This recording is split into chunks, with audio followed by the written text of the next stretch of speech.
নমস্কার বন্ধুরা, আমরা যারা বাগানি তারা তাদের বাগানে ছোট বড় যেমনই হোক একটা অন্তত ড্রাগন গাছ থাকে, ড্রাগন ফলের গাছ।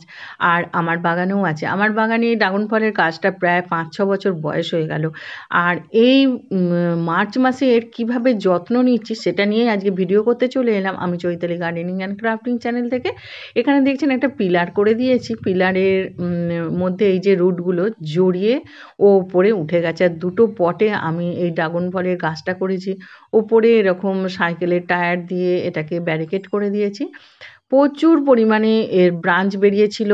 এত ব্রাঞ্চ বেরিয়েছিল গাছটার ভার রাখতে পারছিল না। তাই এবছর আমি একেবারে ডিসেম্বর মাসেই এটাকে পুরো ডাল কেটে এই দেখছেন এগুলো একবারে কেটে আমি এগুলো সরিয়ে দিয়েছি। গাছটাকে হালকা করে দিয়েছি। আর এখন আমি যেটা করব, এতে কি সার দেবো সেটা অবশ্যই আপনাদের সাথে শেয়ার করব। তার আগে দেখাচ্ছি ছোট ছোট ডাল বেরোচ্ছে, কিন্তু অতিরিক্ত যদি ডাল এরকম বেরোতে থাকে তাহলে সেগুলোকে কেটে দিতে হবে, কারণ এই ডাল বেরোলে ফুলটা কম ধরবে।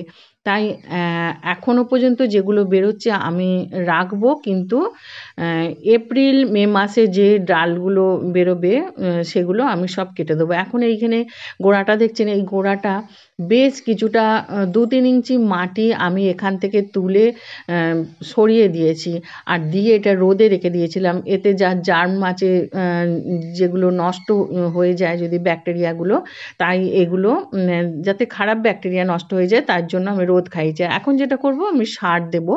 এখানে আমি পুরানো গোবর সার নিয়ে নিয়েছি। আপনারা এর বদলে ভার্মি কম্পোস্টও নিতে পারেন। আর তার পরে যেটা করছি, ২ মুঠো এখানে বোন মিল আমি দিচ্ছি।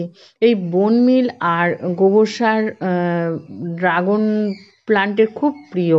তার সাথে আমি অল্প একটু চুন দিয়ে দিলাম।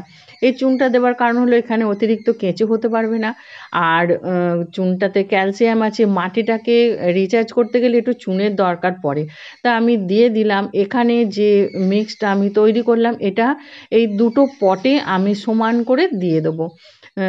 এই হাফ হাফ করে দুটো পটে দিয়ে দেবো। আপনারা এইভাবে করতে থাকুন। এখনও যারা করেননি তারা খুব তাড়াতাড়ি এই ড্রাগন ফল গাছে এইটা করে দিন। আর এই গাছে রাসায়নিক সার দেওয়ার কোনো প্রয়োজন নেই। আপনারা যদি এইটা দিয়ে করেন, একবার ফলের টেস্টটা দেখবেন কত সুন্দর এই গাছের ফলের টেস্টটা হয়ে যায়, এবং ফলগুলো এক একটা ফল ২০০ থেকে ২৫০ গ্রাম পর্যন্ত ওজন হয়ে যায়। আমি দেখাবো, এর আগেও আমার অনেক ভিডিও আছে এই গাছটার। তা আমি দেখাবো যে কিভাবে এই মাসে যত্নটা আমি নিচ্ছি, কারণ এরপরেই মে মাসের লাস্ট থেকেই ফুল ফোটা শুরু হয়ে যাবে। তাই এইভাবে আমি এটাকে সার দিয়ে দিলাম। আপনারাও এইভাবে সার দিয়ে দিন। আর এর ওপর আমি যেটা করব, একেবারে বাগানের প্লেন মাটি ওপরে চাপিয়ে দেবো এই সারটার ওপর। তাই আমি কিছুটা মাটি এখানে নিয়ে এসেছি, মাটিটা একেবারে উপরে চাপা দিয়ে ঢেকে দেব। এইভাবে আপনারা ঢেকে দেবেন।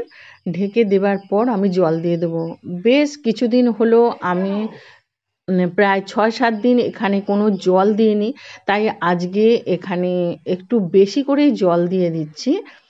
আর জলটা আমার মাটিটা এমনভাবে তৈরি করা আছে যাতে জলটা না জমে থাকে। আর দেখবেন জলটা জমেও থাকছে না, সঙ্গে সঙ্গে টেনে নিচ্ছে, ওয়েল ড্রেন হয়ে যাচ্ছে। আমি এইভাবে জল দিয়ে দিলাম। ১ সপ্তাহ আর কোনো জল দেব না এই গাছটাতে। তাই এই একেবারে ভর্তি করে জল দিয়ে দিচ্ছি, যাতে সারটাও ডিকম্পোজ তাড়াতাড়ি হয়ে যায়। দুটো গাছেই এইভাবে জল দিয়ে দেবো। এরপরে যখন ১ সপ্তাহ পর থেকে আমি জল দিতে শুরু করব, প্রত্যেক দিন ১ গ্লাস জল দেবো, অর্থাৎ ২০০ ml জল এক একটা পটে দেবো। এর থেকে বেশি আমি দেবো না।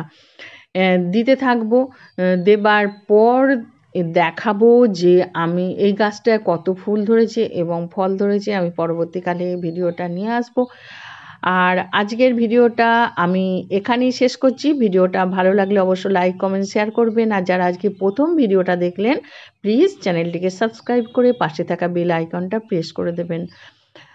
আর সবশেষে বলি, আপনারা ভালো থাকুন, সুস্থ থাকুন, গাছ লাগান, পরিবেশকে ভালো রাখুন। নমস্কার।